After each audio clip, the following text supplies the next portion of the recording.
sessions, Honorable Jimmy Hayes presiding.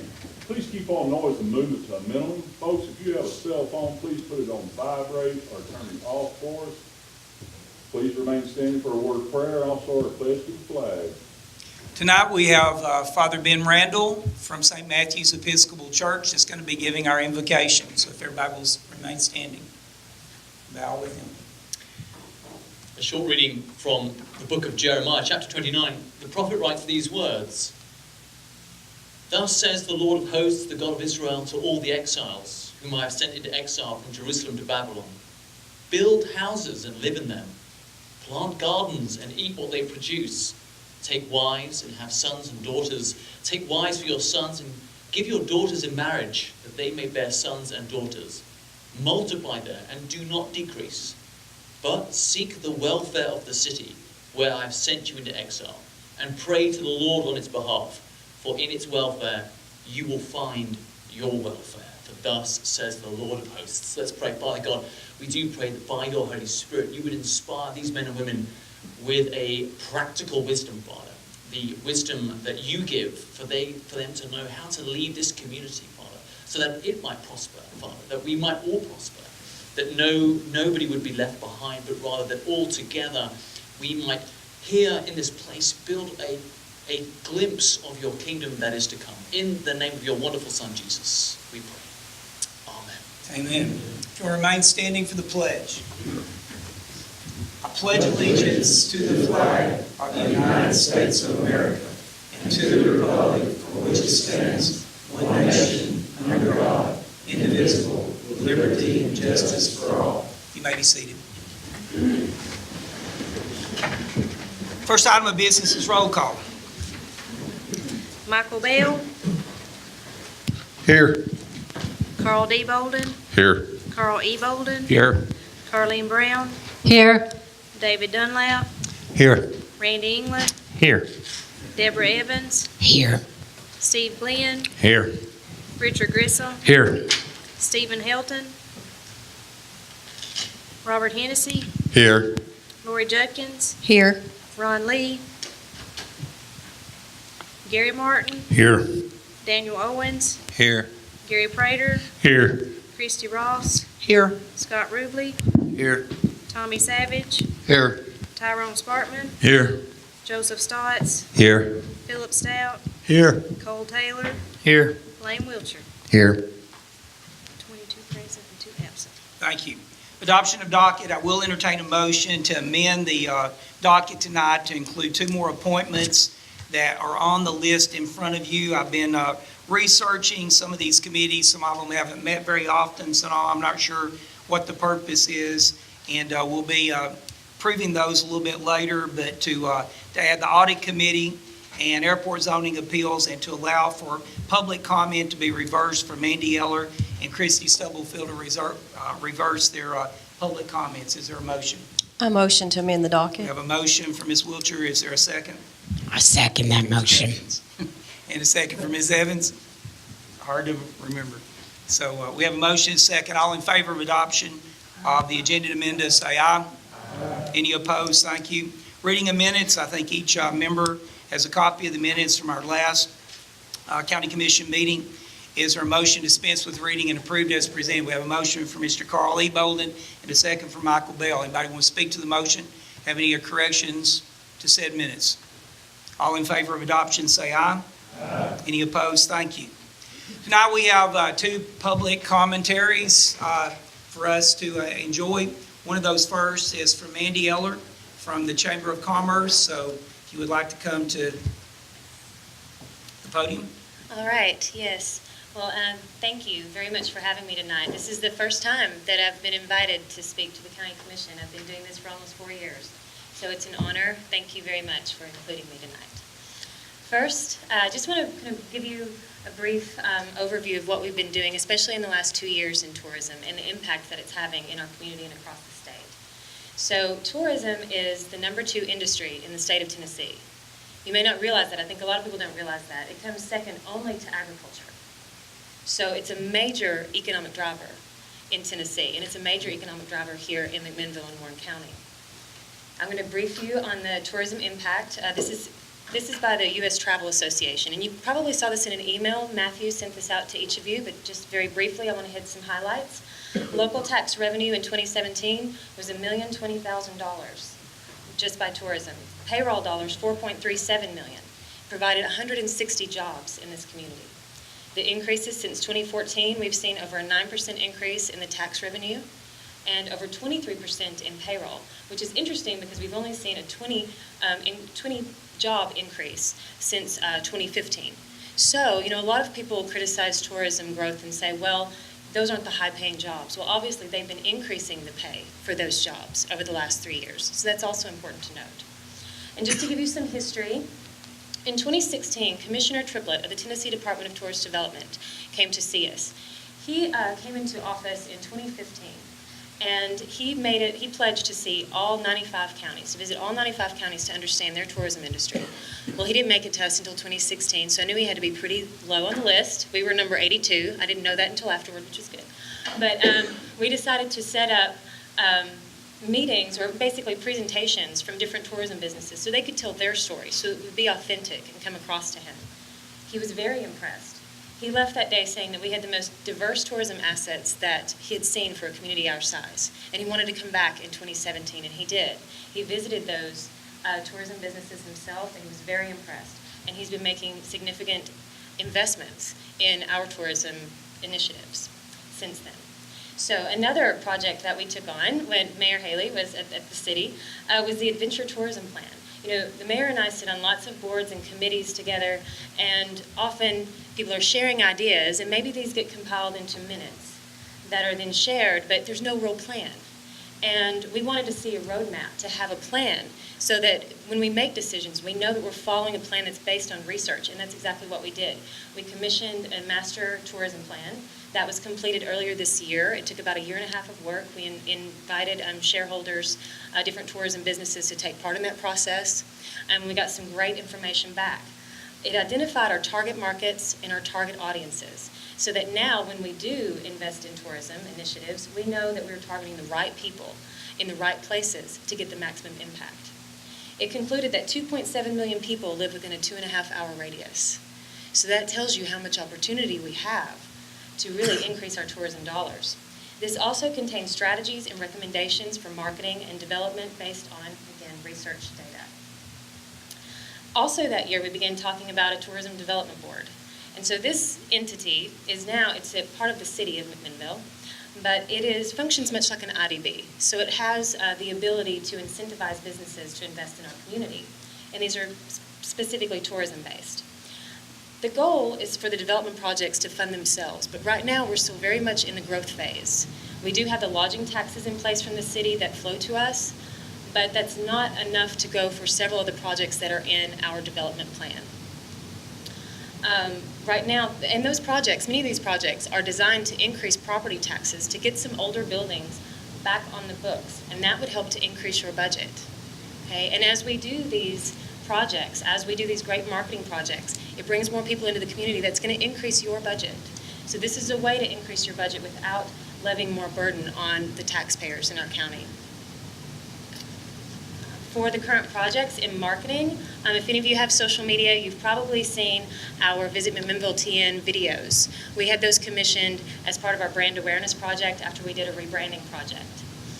Those have reached easily 500,000 people on social media. That's because we use social media influencers, so we reached all of their followers, as well as building our own base.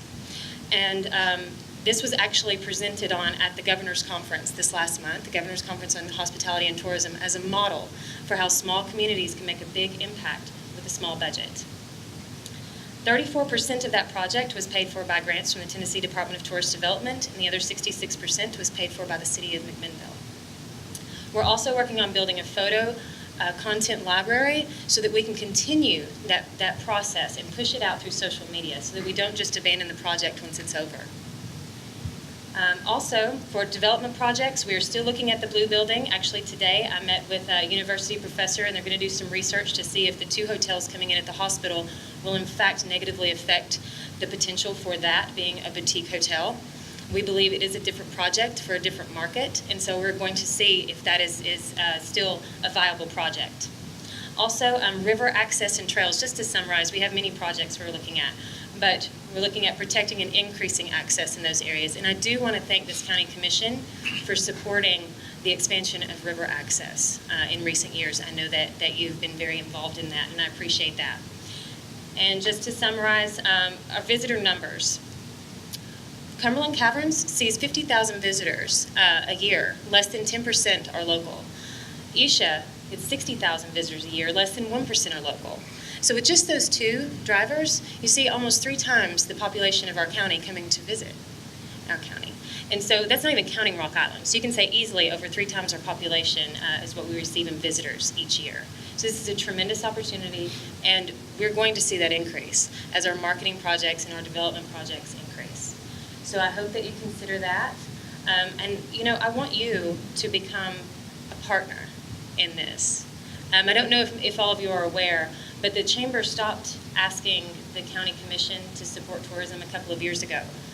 Back then, I went to a committee, I presented on the tourism impact, and as a result, we actually received less. And so I said, okay, that strategy doesn't work. So in our appropriations request, we asked you to support workforce development and education initiatives. And so that's what you've been supporting the last 2 years. But I would love to see you come on as a tourism partner. You know, the money that you put into tourism will come back to you. And we want to be able to help you increase your budget in a way that doesn't burden our taxpayers. So, thank you very much for allowing me this opportunity. I appreciate it. I welcome you to come see me anytime. The Chamber is the front door to our community, and Mandy has been very good to work with as a team player. And just to reiterate, all of our tourism initiatives that we have done through the Chamber have not been focused on the city of McMinnville. It's been focused on the entire county. In fact, most of our initiatives are outside the city limits. They are in the county, so just want to reiterate that. So thank you very much. Next person I want to recognize is Christy Stubblefield from Families in Crisis. If you'll come up here first and I'll read, if you'll want to say a little something, and I'll read this, and then we'll bring up the rest of the folks as well. Okay, that's fine. I want to thank you all again for allowing me to be here tonight. I've been the executive director for 5 years, and again, this is my first time as well speaking, so thank you all very much tonight for allowing me to be here.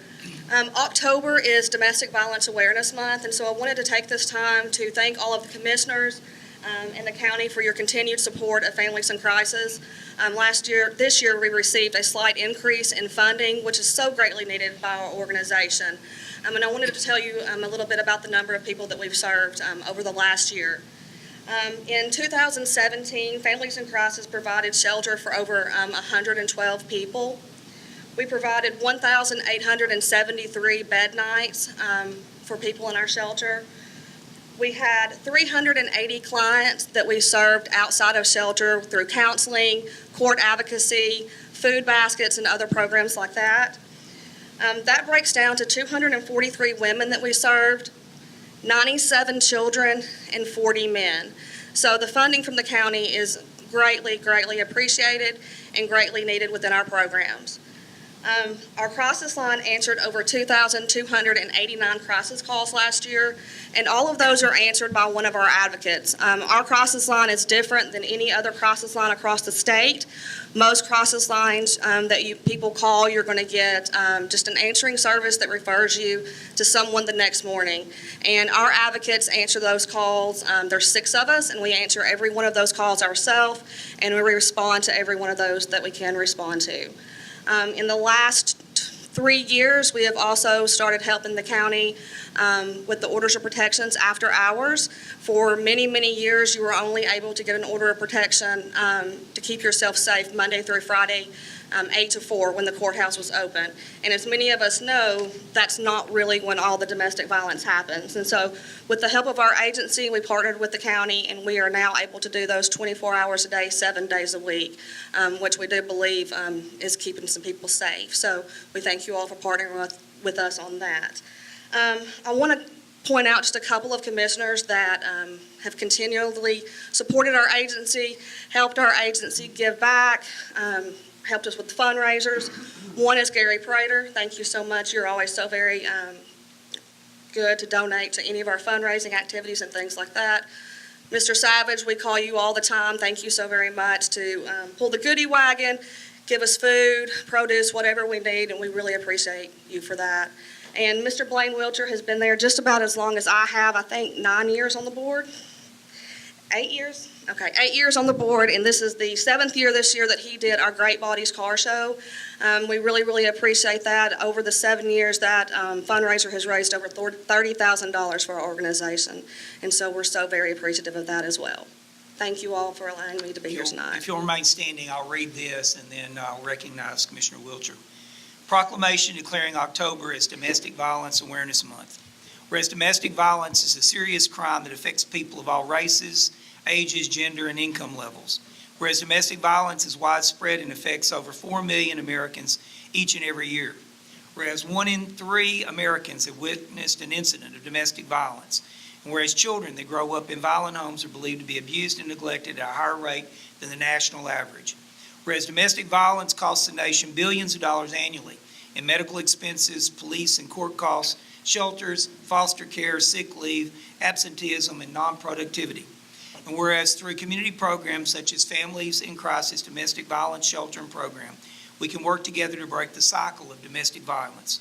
And whereas Domestic Violence Awareness Month provides an excellent opportunity for citizens to learn more about preventing domestic violence and to show support of the numerous organizations and individuals who provide critical advocacy, services, and assistance to victims.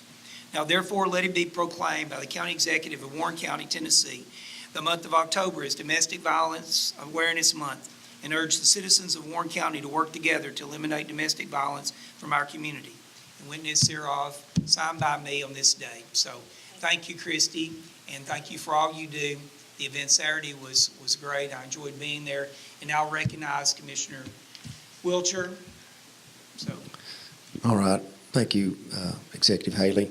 8 years ago, as a newly elected county commissioner and the county commission's representative for Families in Crisis, I was asked to put on a 5K run for a fundraiser almost immediately.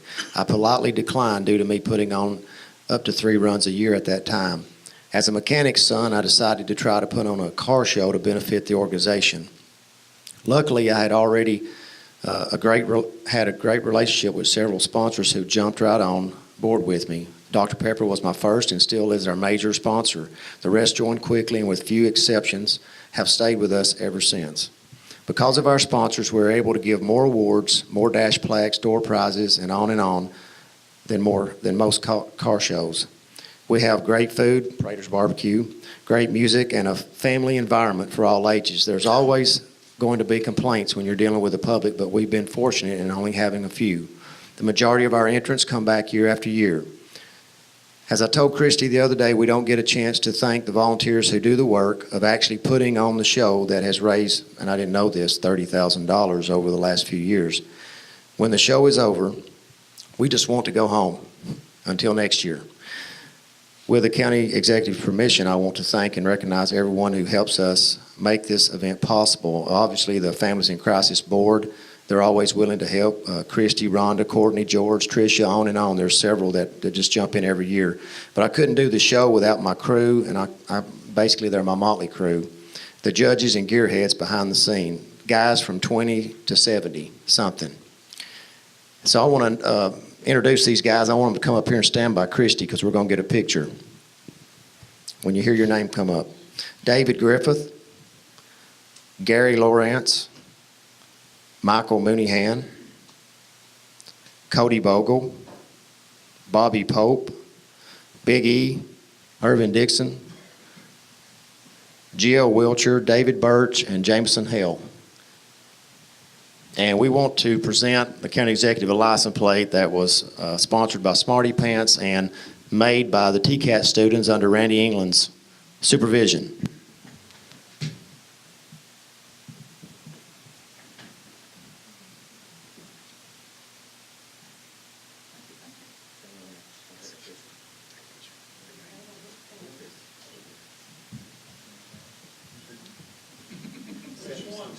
Around here? No, come on. Put it up there.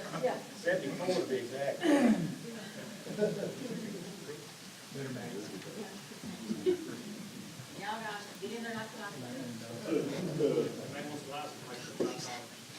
Yeah, we all sell them up and raise $5 and go to families in crisis.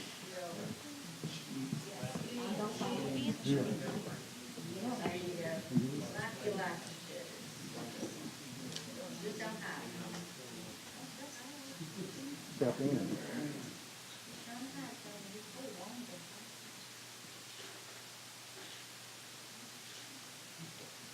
Thank you all.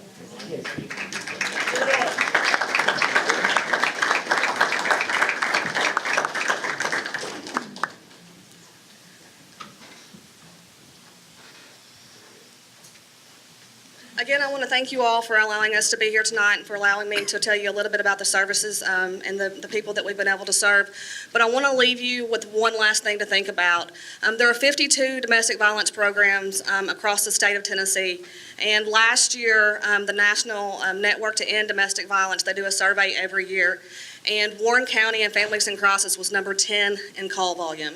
And so that speaks to me. I was astounded by that, and I never thought that we would be number 10.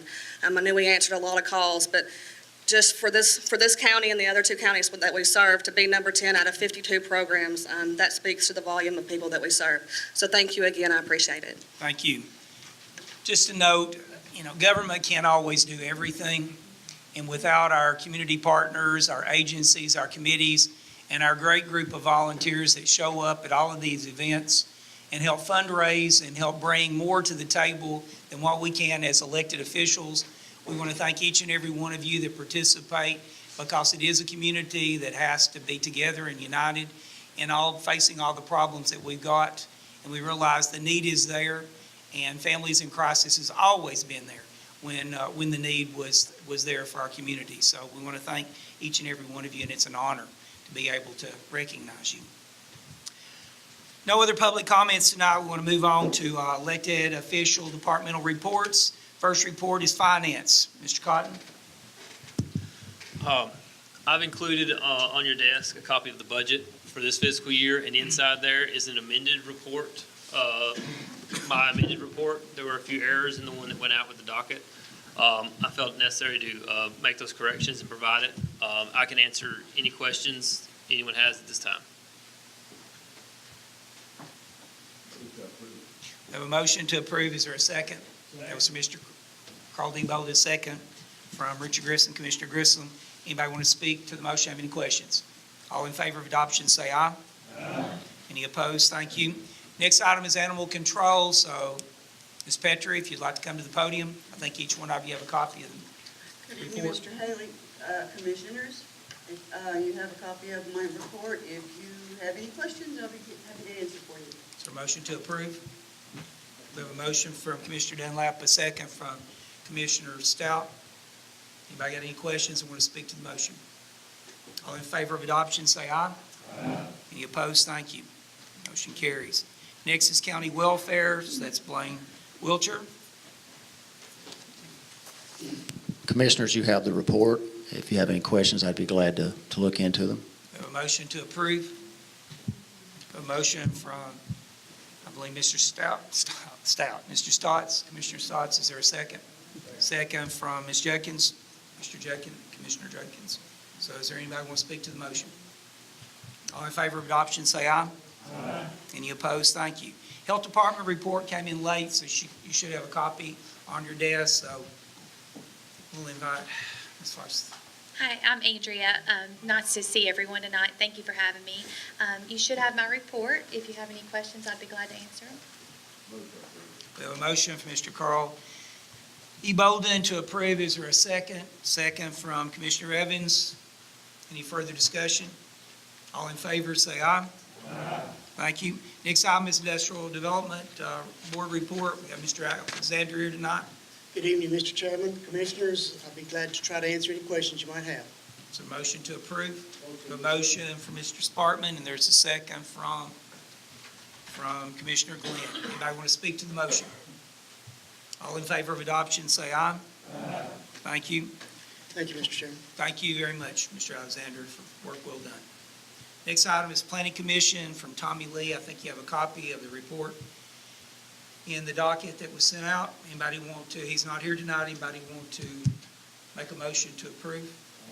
We We have a motion from Mr. Glenn and a second from Mr. Savage. Anybody want to speak to the motion? All in favor of adoption, say aye. Thank you. Moving on to committee reports. First item is Budget and Finance. Mr. Grissom, if you got anything to report? Thank you, Mr. Chairman. Budget and Finance has nothing new to report at this time. Thank you. Building and Grounds, Mr. Carl E. Bolden, Chair. Thank you, Mr. Chairman. Building and Grounds has nothing to report at this time. Thank you. Sir. Economic and Agricultural Development, Mr. Martin. Economical and Agricultural Development Committee has nothing to report this time. Education, Commissioner Brown. Thank you, Mr. Chairman. As you know, Mr. Coxon and his guests are going to be making a presentation this evening. The Education Committee will be meeting on November the 5th, and I'm sure we'll be following up on this topic at that time. And you're always welcome to join. We plan to have our meetings on the first Monday of every month. Motion to approve education. Motion from Mr. Stout. Is there a second from Mr. Hennessy? All in favor of adoption of the Education Committee report, say aye. Financial Management, Justin, we've already done that. Health and Welfare, Financial Management, we haven't, I'm sorry. Financial Management, Mr. Cotton, I'm sorry.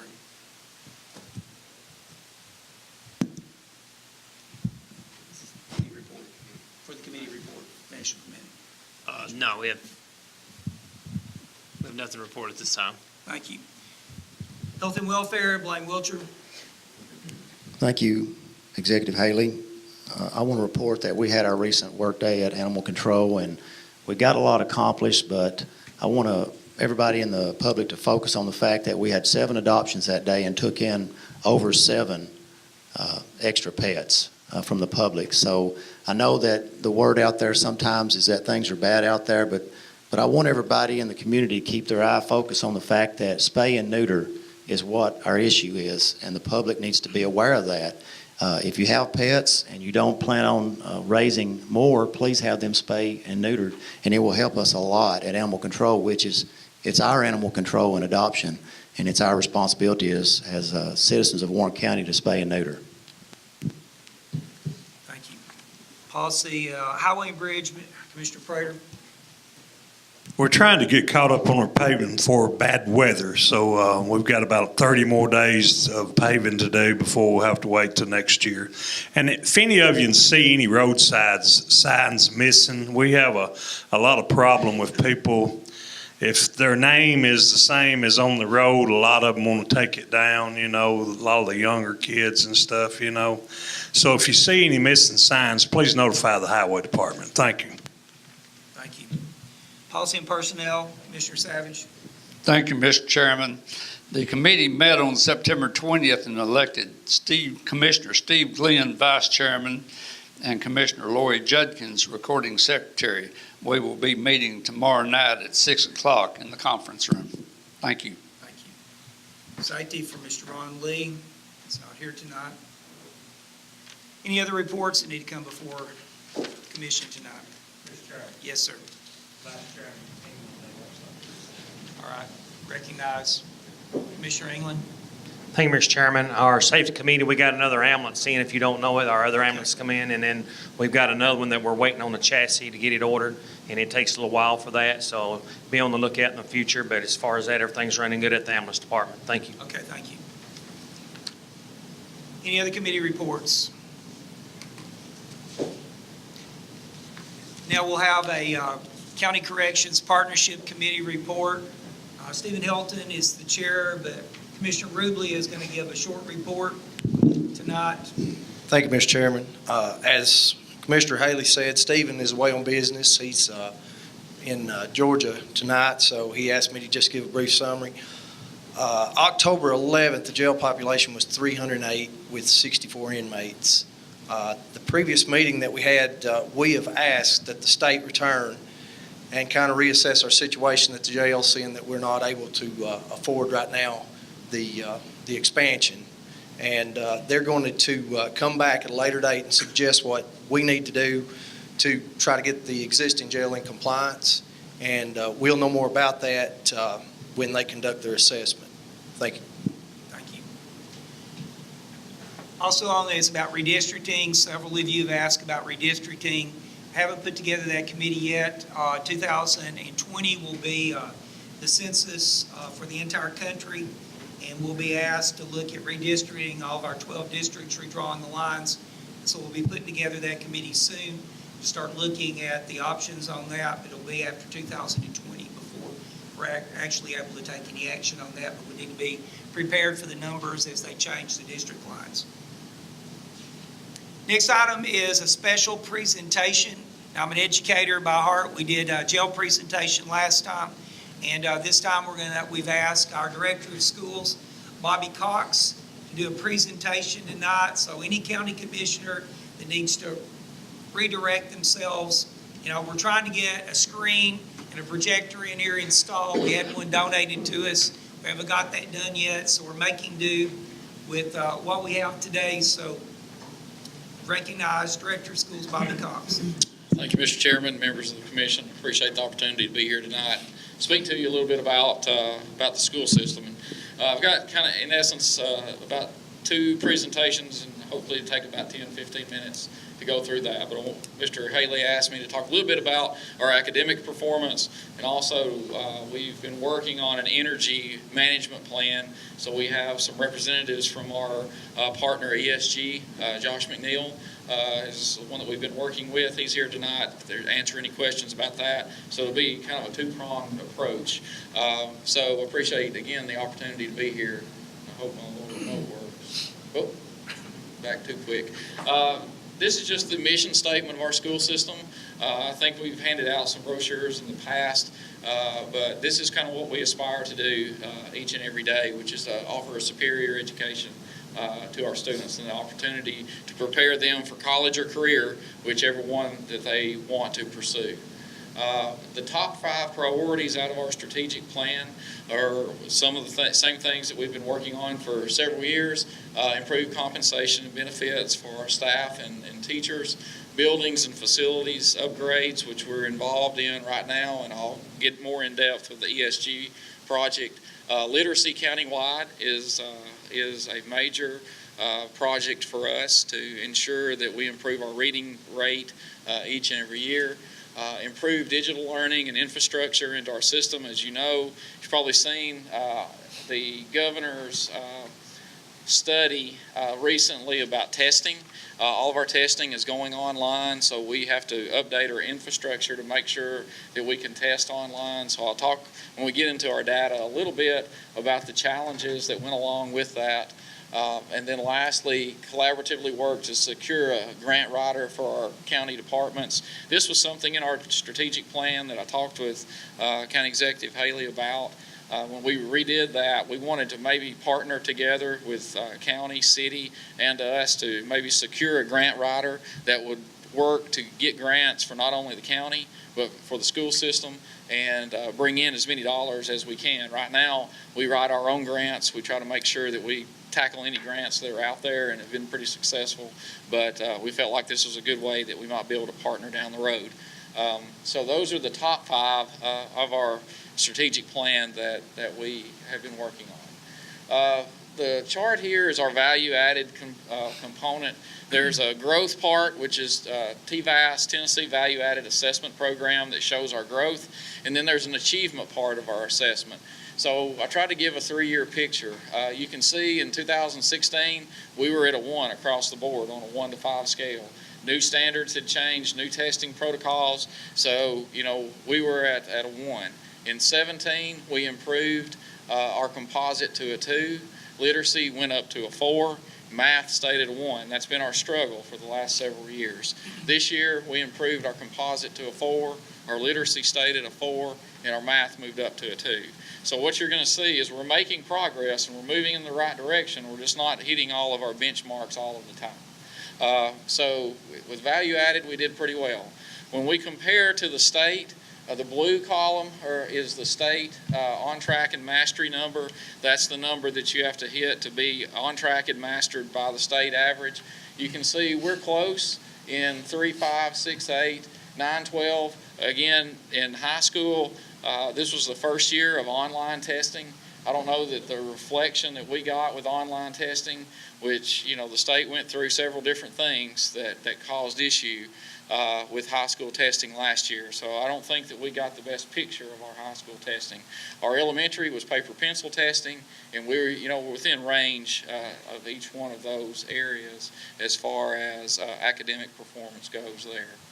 Math, again, is our major struggle. We continue to work hard in math. That's something that we've improved. We've not improved as great as we have in literacy and English language arts over the past couple of years.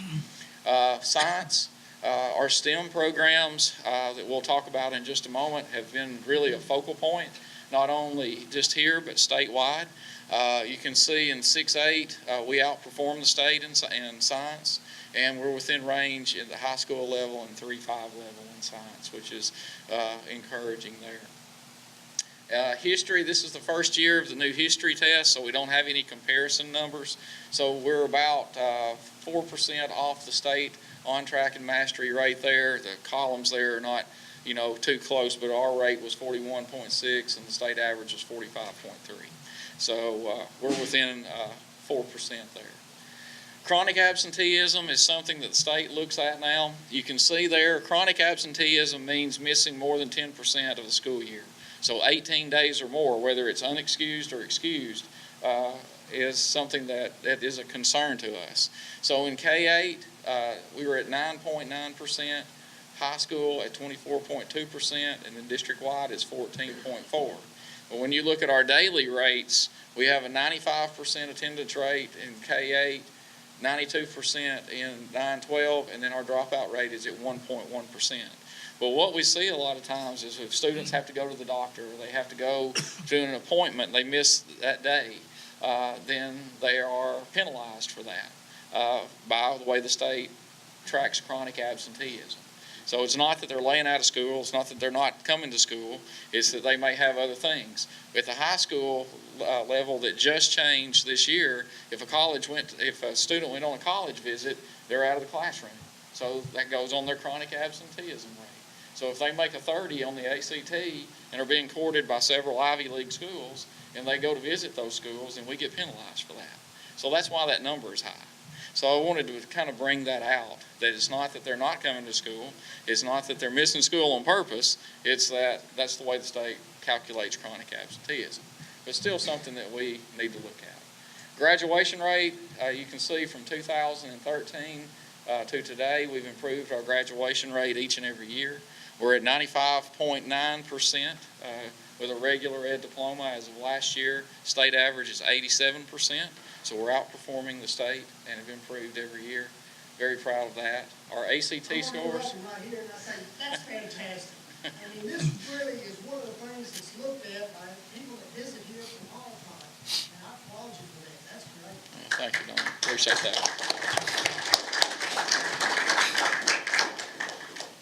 As our ACT, we're still working hard on our ACT. About 13% of our students have hit all 4 benchmarks. Our new ACT numbers have not come out this year, but that's been a real struggle for us. We've made some improvements, but not where we want to be.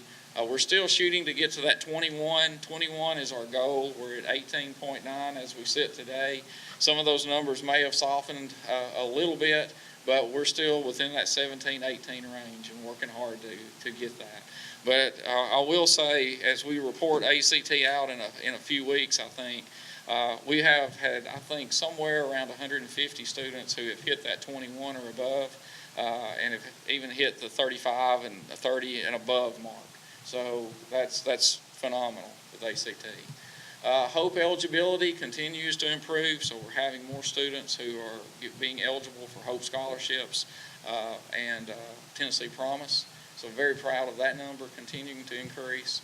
So in conclusion on this part, our elementary and middle grades had good growth by index. We had several schools that were in the top 10% in the state. Hickory Creek, for example, in math, was in the top 1%. They were number 9 out of over 900 schools in the state. So very, very happy to announce that. Our district composite, when everything comes together, we're a 4 out of 5, which is above average effectiveness statewide, so we're very proud of that. We've had 4 reward schools in the last 2 years, and I'll talk about those a little bit in a minute. High school, we've still got some areas of challenge there, but we do have a great CTE program there that I'm going to show you a video about in just a moment. And as a matter of fact, State Board of Education, Tennessee State Board of Education will be visiting our program Thursday. They're meeting in Cookeville and driving here to look at that program and drive back. So very proud to host them on Thursday. And then our legislature, as you know, the testing woes that we've had ensured that there would be no adverse effect on teachers or schools with 2017 testing.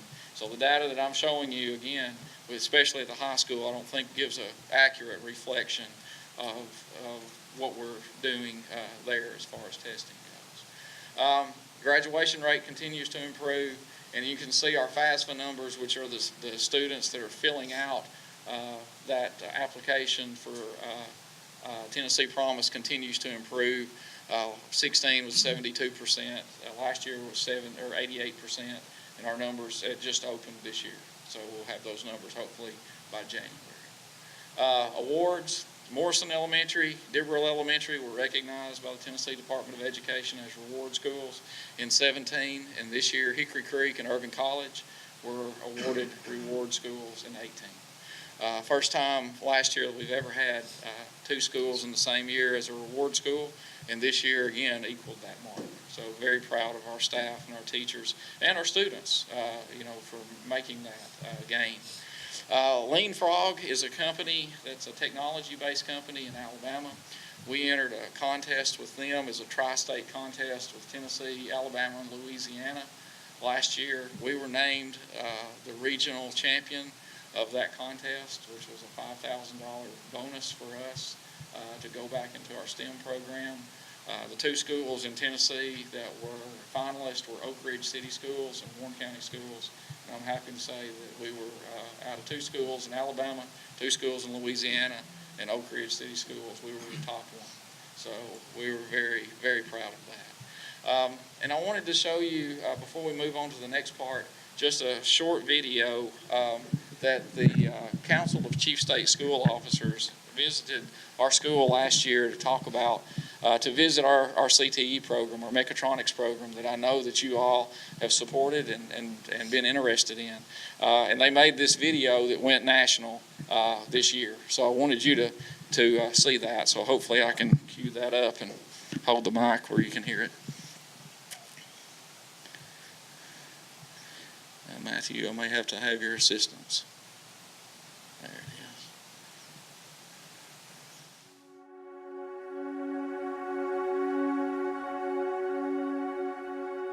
I was one of those kids who were just undecided. I had no idea where I wanted to go, what I wanted to do.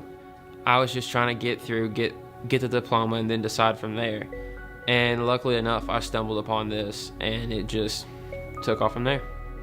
This class really gets everything that I want out of my education.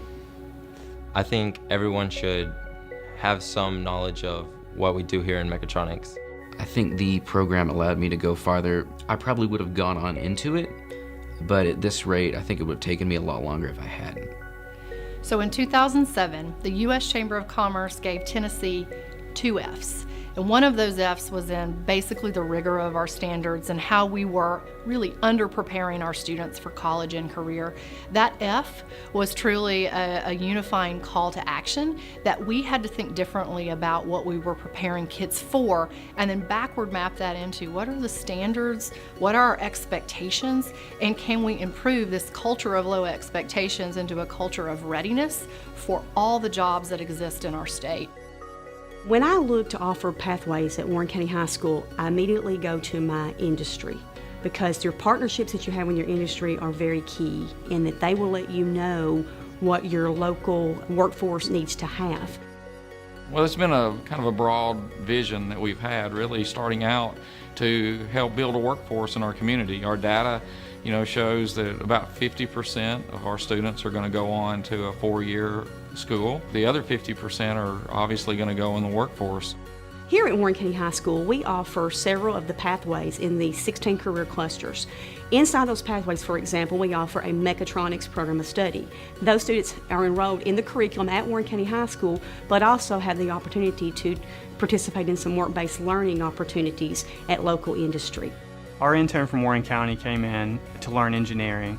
She had a short gap between coming in and learning to actually having an effect in our manufacturing process. So we were able to give her a project to migrate all manufacturing achievements into one daily report.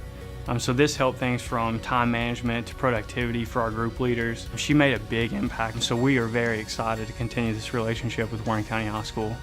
The things that I like about this program is it gives you another way to look on problems. That's how it is in the engineering field. You look at problems differently. There isn't just one side to everything. So this has really helped me in my other classes, just like English. There's more than one way around it. Math, same way, physics, all those classes. I mean, this one really branches out to all of them. Anytime that you have someone that has a passion for it, to me, the school program singles out the kids that are passionate about certain things. They cater to, what the student is particularly talented for or interested in. And I think that it's a lot easier to take someone that's got an interest in it and train them, because if they're interested in it, they're going to show more initiative in learning it, and it's preparing them for something greater down the road. My biggest takeaway from having the student internship is that I'm very lucky to have it. It's adding a lot to what I want to do in my future, and it's helping me get ready for what I want to do in college. We really try to do our homework on the front end to make sure that the programs we offer here and the jobs that are available and offered in our community are related. The mechatronics, robotics is directly related to industry. Our health science program, CNA, nursing, pharmacy are all jobs that are needed from our hospital, telecommunication jobs with our phone company. So we try to work with those that are in our community and provide a workforce that they're going to need to support them. This has been a very valuable experience. I think everyone should have some knowledge of what we do here in mechatronics, regardless of college or not. It's a very life skill oriented class. Whether a light bulb goes out at your home or your car needs to be fixed, you have readiness and you would know what to do in a situation. For me personally, you can't beat this class. It gives you an easy way into the real world. You get out with that level 1 Siemens exam. You can go to a job and start at $20, $30 an hour, which is ridiculous coming straight out of high school being 18. So within the last 10 years, we've raised academic standards across the country. So we have higher expectations for kids. But there's multiple ways to meet those standards. Some kids are going to be going on to a 4-year college, a 2-year college, but some kids will also be going right into the job market. I think it's our responsibility as educators to prepare students so that they have options of all 3 of those possibilities. I think career tech education is something that should be incorporated in for all students as we go forward on the trajectory of trying to get every kid to a college and career-ready standard. After I complete the 1500 course of mechatronics, I plan to go on to the next degree, Siemens Level 2, and after I finish at Motlow State, I plan to continue on to the next big thing in my life. Our success is when students are successful. If we can make students' dreams come true, and one example that I have is we had some students that attended a national CTSO competition, and we had a group of students, 2 young ladies who won first place in their category, in their STAR event, and they were awarded a scholarship to, there are actually 3 scholarships to 3 different post-secondary institutions in their hospitality and tourism area. When you make those kinds of dreams come true, you know you've been successful. I would say wherever you're going in terms of your career pathway or the goals that you have, having experiences with real skills, with industry-specific skills, can help you have an understanding of that particular field. Just the other day, a local business person on a council that we have at the department said to the entire group, I don't care what your child is planning to do, they need to be in a CTE course because it gives them experiences that are hands-on in a skill that one could open up that option for them, but also is something that they will appreciate for the rest of their lives, particularly if they stay in that field of study. The program that Warren County High School offered, I think it's the best decision I made in my life, because not only did it prepare me for life, it actually got me a job within the first couple months to be able to start my career.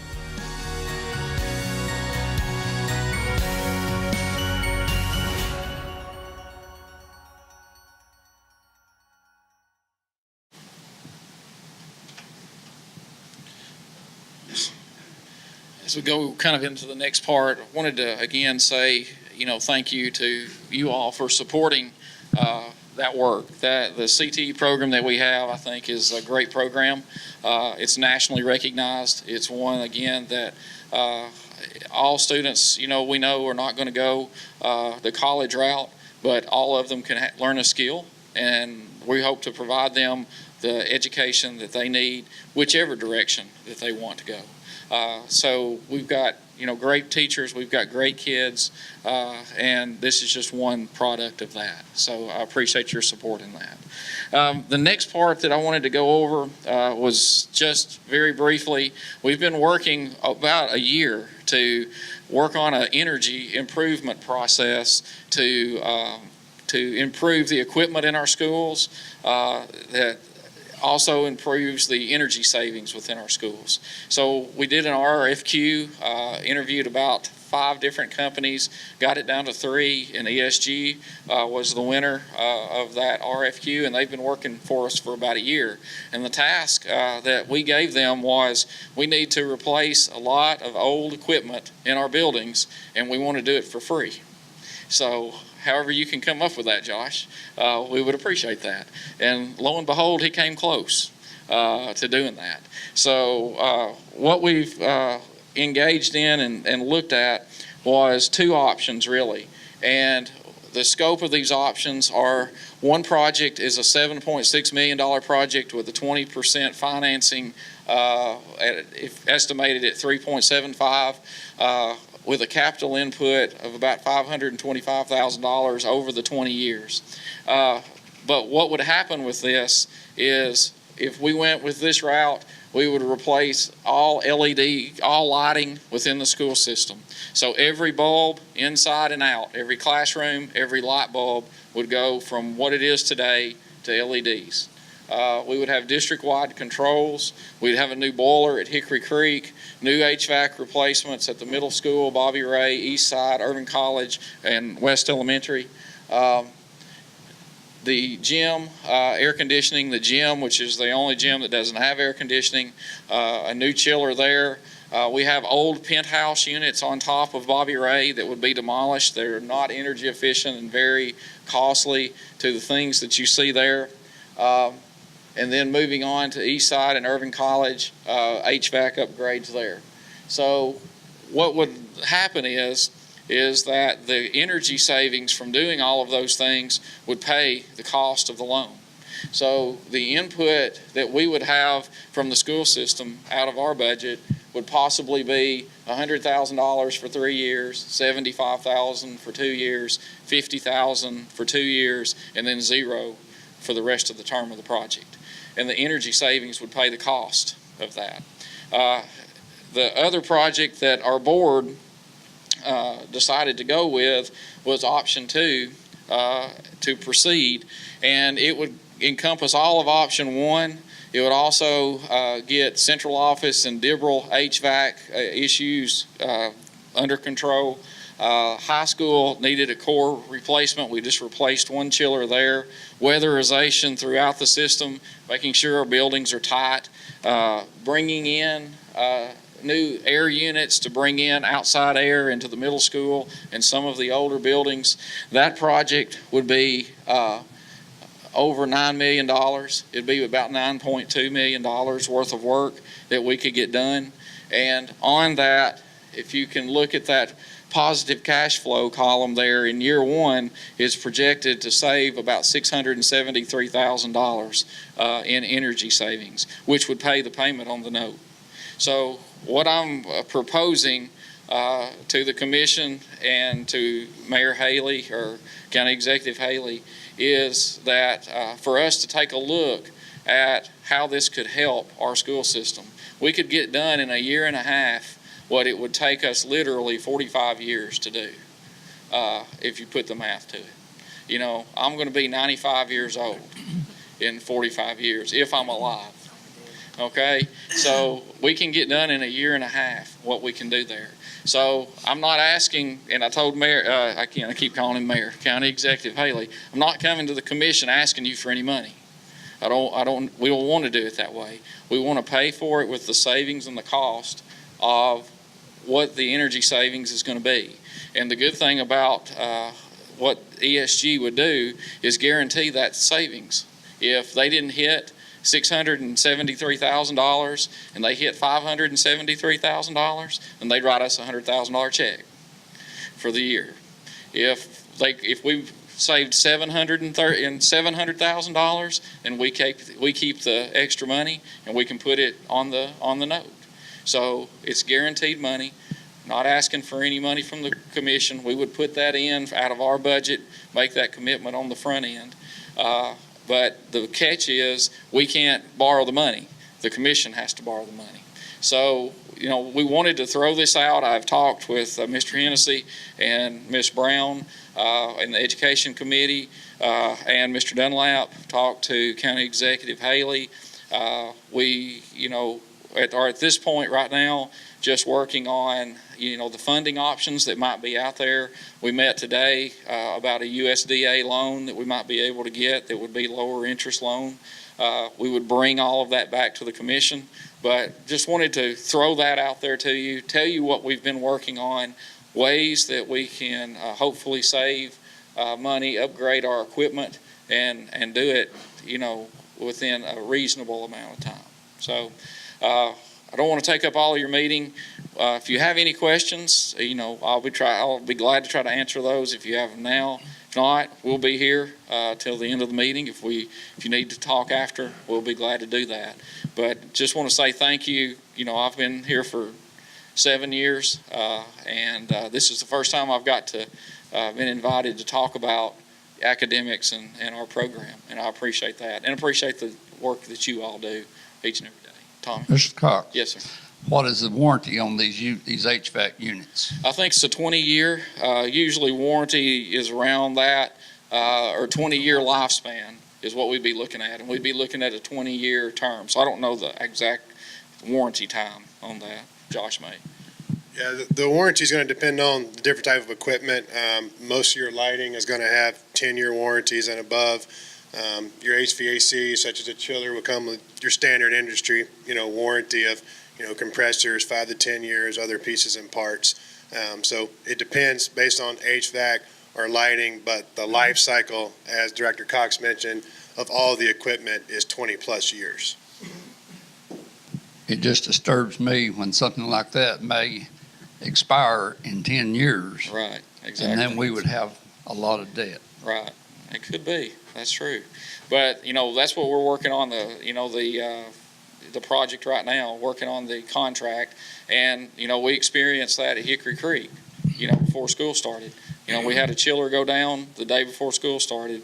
It cost us $19,000 to get a replacement chiller in there. We've paid $12,000 each month, and we're getting ready to go into the next month of $12,000. So, Josh, yeah. If you could say a little something about how many clients that you have and the success rate, just a little bit, just give a little overview. Sure. Thank you, Executive Haley. As Director Cox mentioned, my name is Josh McNeil. Appreciate y'all's time this evening with ESG. Just real simply, as Director Cox put it well, what we do is we go in and we help school districts, counties, cities go in and find money that they're already spending, find ways to reduce that to fund the cost of our project. Just real briefly, if you're looking as a school district whole, you're spending about $1.7 million a year annually on utilities. Pretty much that's running your building 24/7 with a lot of inefficient, old equipment.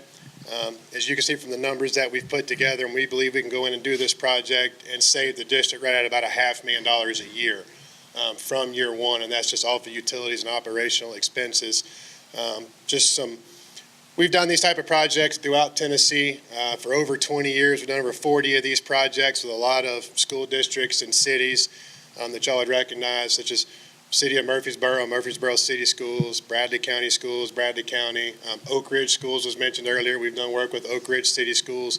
So over 40 projects totaling over $250 million, and every one of those projects is meeting and exceeding the savings guarantee for those projects. And I'll be happy to get Executive Haley or Director Cox more information, about us to get to y'all about references, folks we've worked with, different type of projects we've done. I'd be happy to provide that or answer any other questions. For the county commission, I've also asked Josh and ESG to look at some of our buildings. We might could broaden this scope. We had 3 air conditioners go out at the courthouse this last week. We've had multiple problems at the jail. This building's had multiple problems as well. Lighting, our expense on electricity and energy costs for the jail and for the health department and this building, the courthouse, are amazing on the amount of money that we're spending. And the maintenance and upkeep, most of that equipment is, Mr. Bolden being chairman of Building and Grounds knows that most of that equipment at the courthouse, and there's multiple units up there, most of them are 20-plus years old, can't even find parts for them. And they flooded the courtroom, and they flooded the circuit court clerk's office as well. And so they're a constant problem. We had 3 to go down that had to be fixed last week. We've had issues at the health department, and the ones at the jail are also giving problems. So if we could look at some efficient ways. Yes. In one building alone.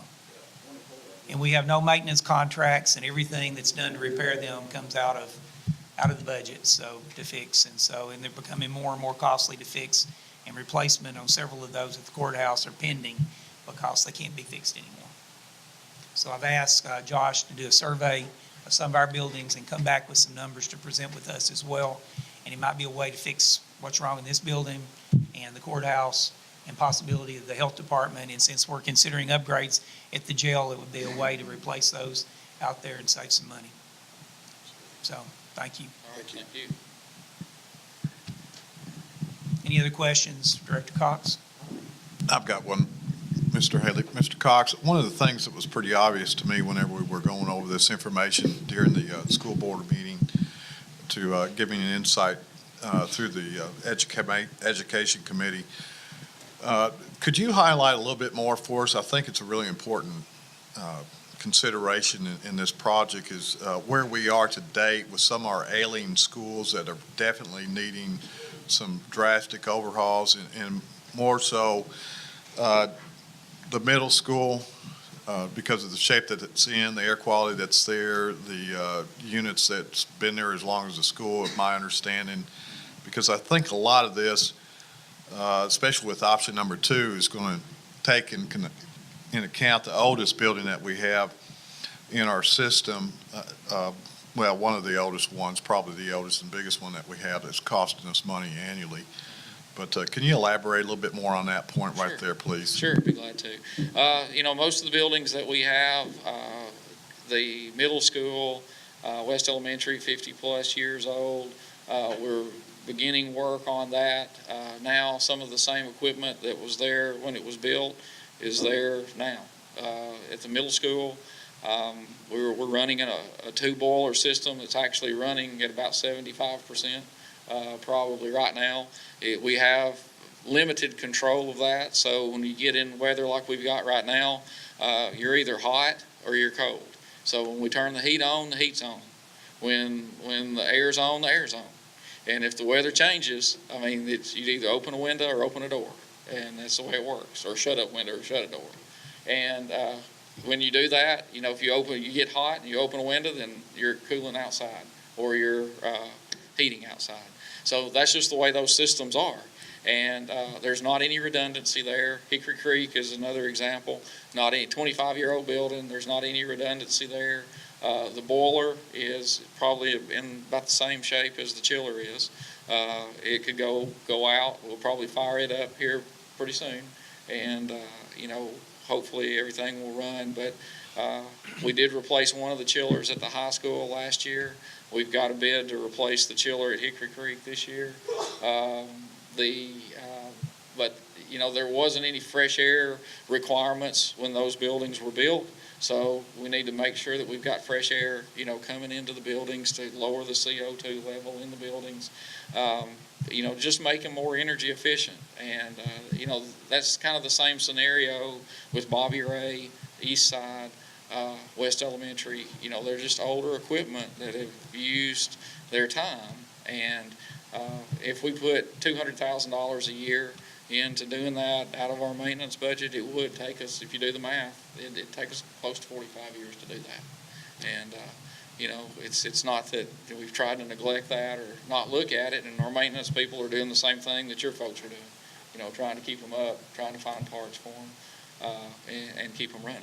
And, so this was the option that we had. But that's kind of where we're at right now. Thank you, Mr. Cox. All right, thank you. Any other questions?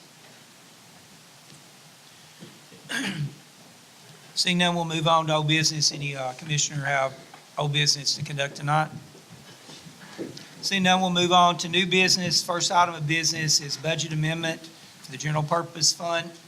And so this will be a budget transfer from account 141 from the school system. So we have a motion. Mr. Chairman, per the recommendation of the Financial Management Committee, I move to approve Warren County Schools General Purpose Fund number 141, budget amendment number 1. We have a motion from Mr. Grissom. Is there a second? Second from Mr. Carl E. Bolden. Anybody want to speak to the motion? Roll call vote. Michael Bell, Yes. Carl D. Bolden, Yes. Carl E. Bolden, Yes. Carleen Brown, Yes. David Dunlap, Yes. Randy England, Yes. Deborah Evans, Yes. Steve Glenn, Yes.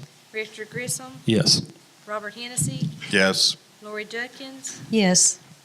Gary Martin, Yes.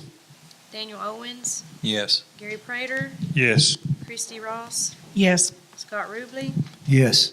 Tommy Savage, Yes. Tyrone Sparkman, Yes. Joseph Stotts, Yes. Philip Stout, Yes. Cole Taylor, Yes. Blaine Wiltshire. Yes. Anyone want to change their vote? 22 yes. Motion carries. Item number 2 is disposal of property.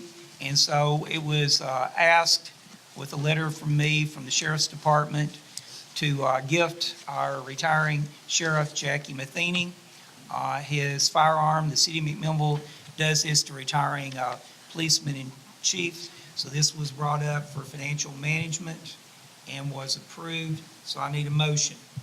So moved. From Commissioner England, second from Commissioner Savage. Anybody want to speak to the motion? Call for the vote. Michael Bell, Yes. Carl D. Bolden, Yes.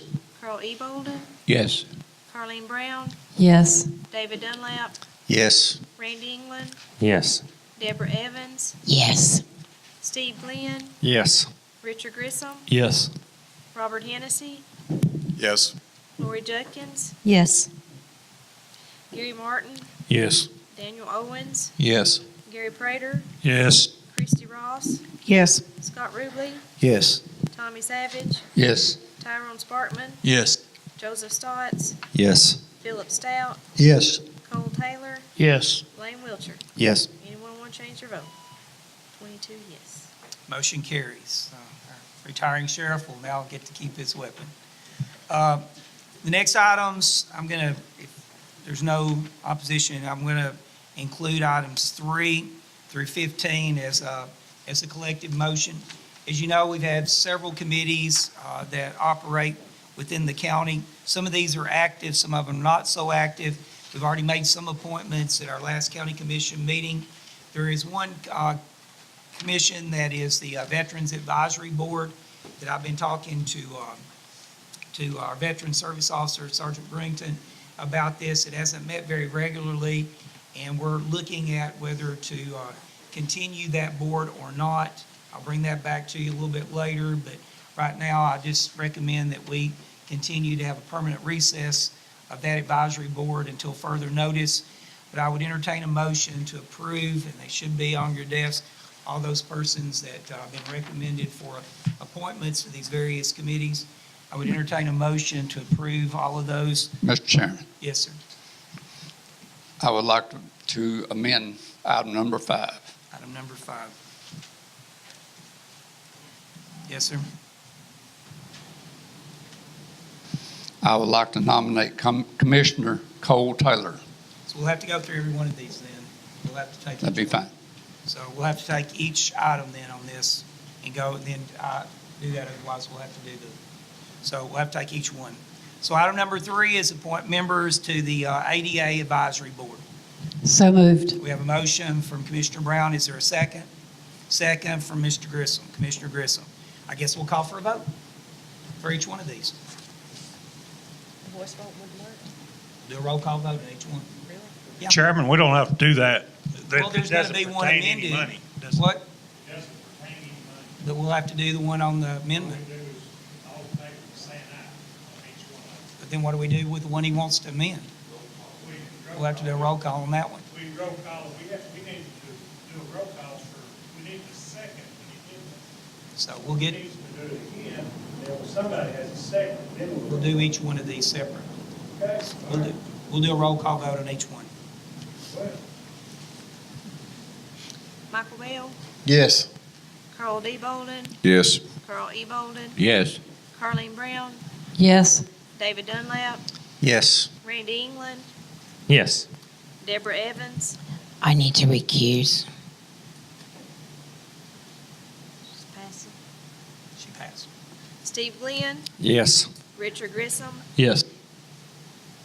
Robert Hennessy, Yes. Lori Judkins, Yes. Gary Martin, Yes. Daniel Owens, Yes. Gary Prater, Yes. Christy Ross, Yes. Scott Ruble, Yes. Tommy Savage, Yes. Tyrone Spartman, Yes.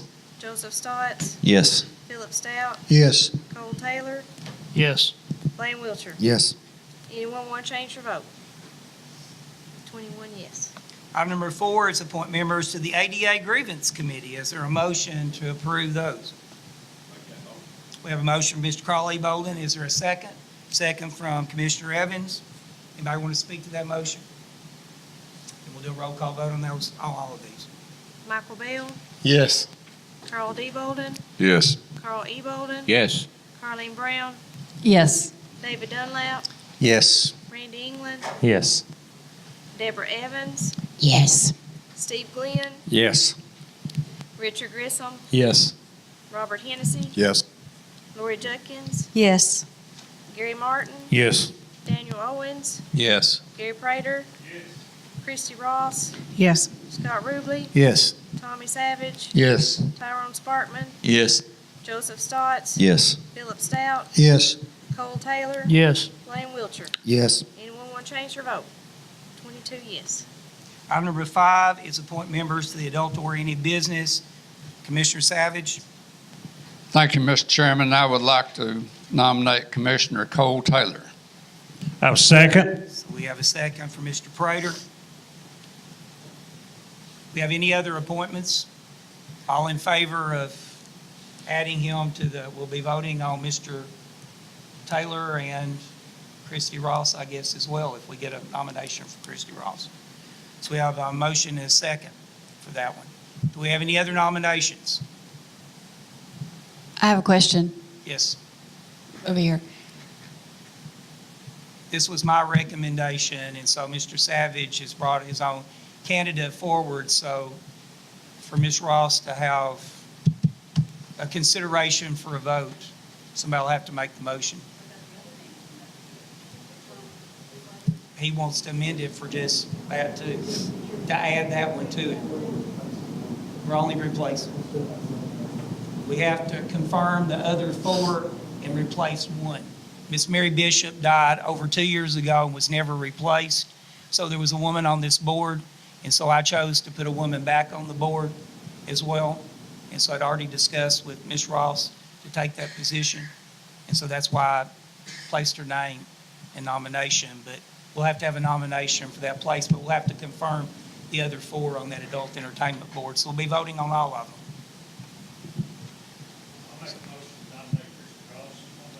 We have a nomination and from Commissioner Prater and a second from Commissioner Bell.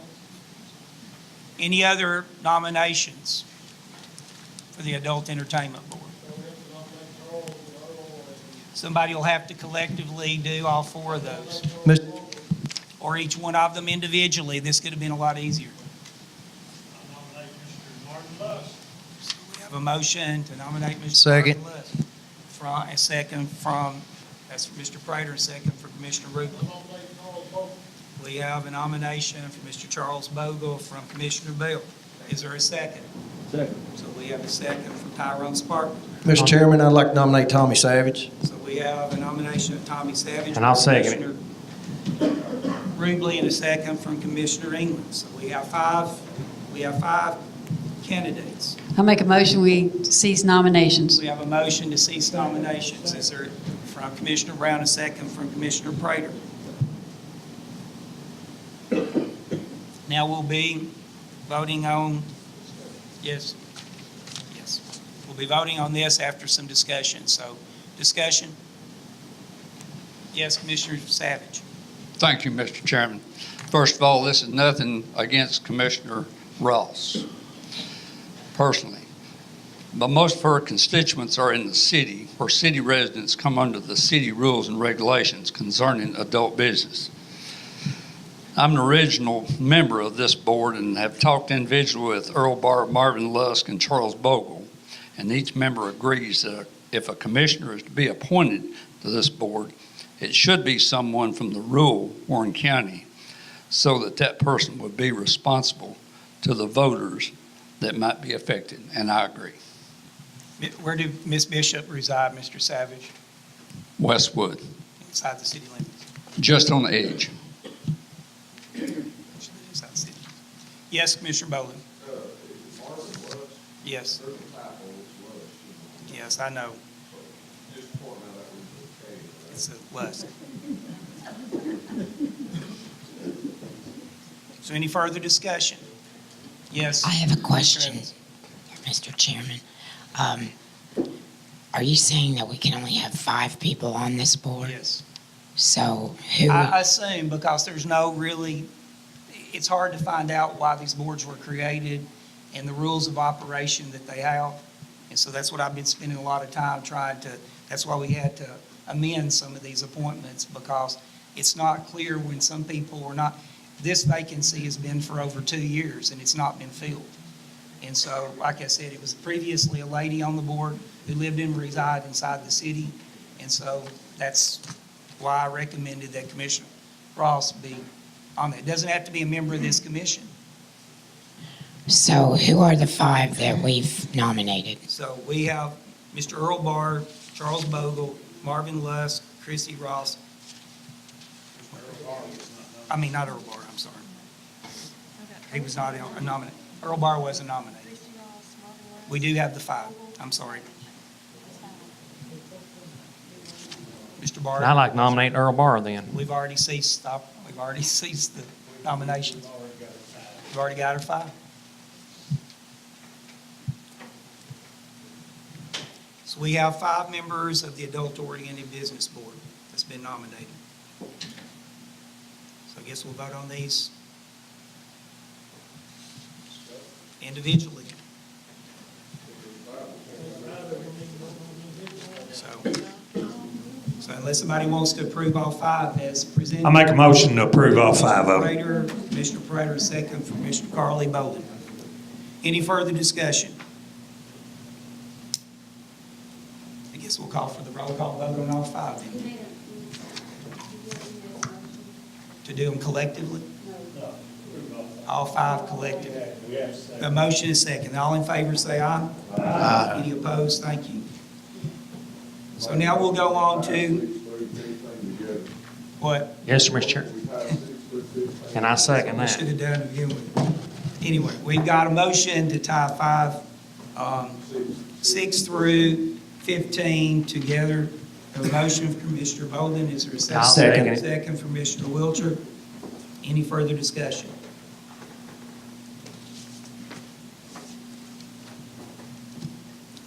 Those in favor of approval then of the names that have been submitted, say aye. Aye. Any opposed? Thank you. We have committee appointments then. Item number 16 is approval of notaries. Ms. Lisa Scott.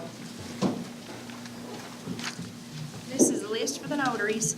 Linda Dale Patton, Gregory D. Smart, Richard Boyd, Alicia Chapman, Fred Lee Hoover, Shonda Dunn, Brenda Garcia, Johnny P. Newby, Dolores Thrower, Leanne Brewer, and Rhonda Hillis. We have a motion from Commissioner Bell and a second from Commissioner Carly Bolden.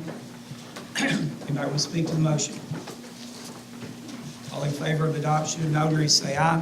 Aye. Any opposed? Next item is announcements. I've got a couple announcements to make.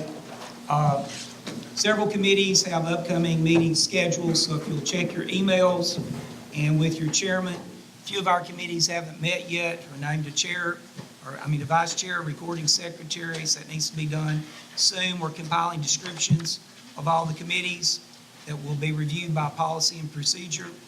I've requested IT reports from the various departments, so we're looking at an IT survey to look at all of our computers and how we can do some upgrades on those for efficiency purposes. We've been looking at our surplus property list, so there's several of those return tax sales that financial management has looked at, and so we'll be listing those for sale soon in the process that we're going to do it, and so we've been exploring that as well.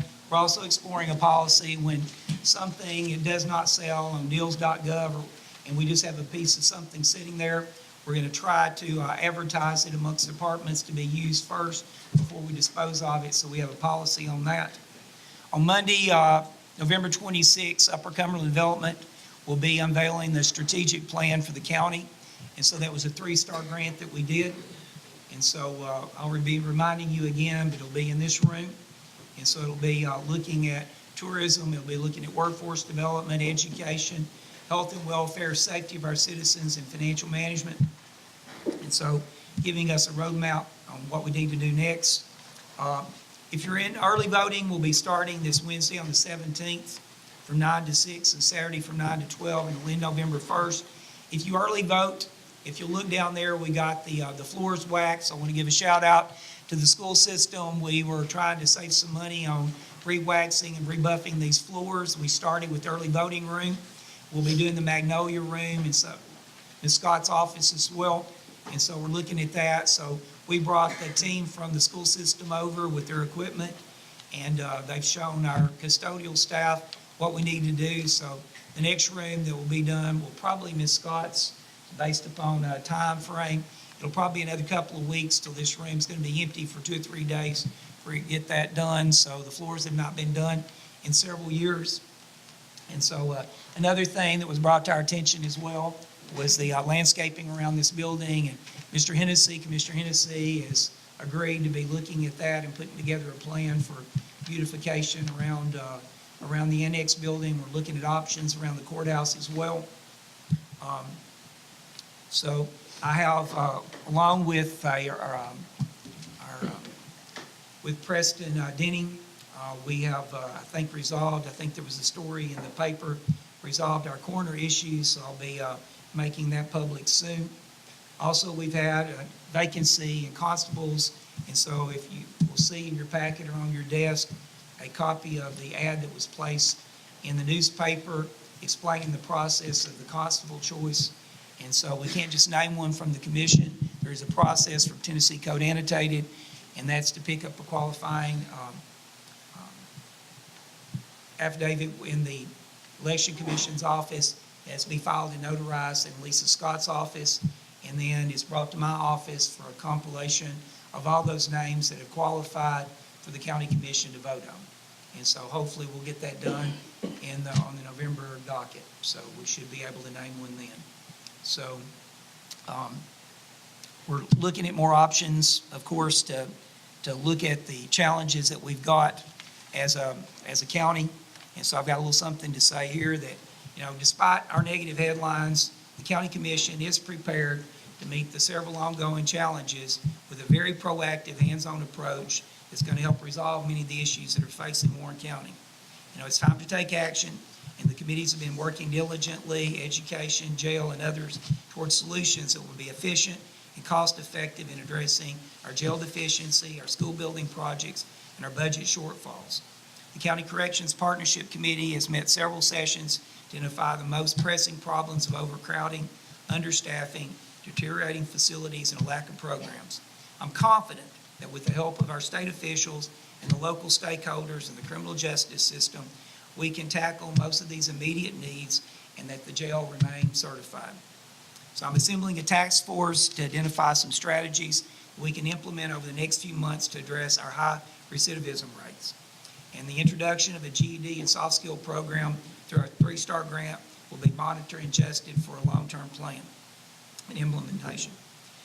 I think we've all concluded that just a jail expansion is not going to solve the problems that we face.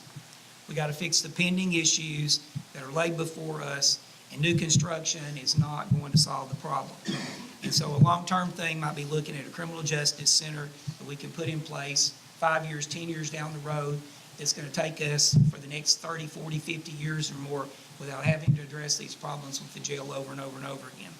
I'm also working with Director of Schools Bobby Cox to explore some new options on funding these building projects at Bobby Ray and West Elementary Schools. And our focus has to remain on the safety and security and well-being of our children. You know, I've often said if we don't invest in children, you know, our only option is to keep building jail cells. And so I don't think we want that as a community.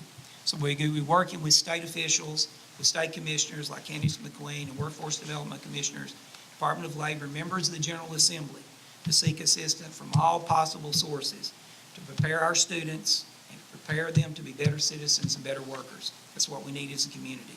So in our next November court meeting, we're going to focus on our budget challenges. I'm working diligently with Finance Director Cotton to identify additional sources of revenue and analyze our debt payment services. There's some new opportunities that we're going to be able to adopt, I think, for efficient operating procedures, employ some new technology, and install some energy conservation measures that will all be considered to lower some of our operating costs. So as you know, I think most of you like challenges. I do as well, but we must continue to work as a team to problem solving. Our citizens expect those kind of results. I'm confident that every elected official in this room is going to deliver the best solution we can have as a sitting body. And always remember why we're here. It's the citizens that we work for. And your proven leadership does matter to the future of this county. And so as always, my door is always open for questions. I encourage people to put in input and work together for building a better tomorrow for Warren County. So thank y'all for a good meeting tonight. Any other further business to come before the commission tonight? Is there a motion to adjourn? We have a motion for Commissioner Stout. Is there a second? Second from Commissioner Evans. With no further business, we stand adjourned.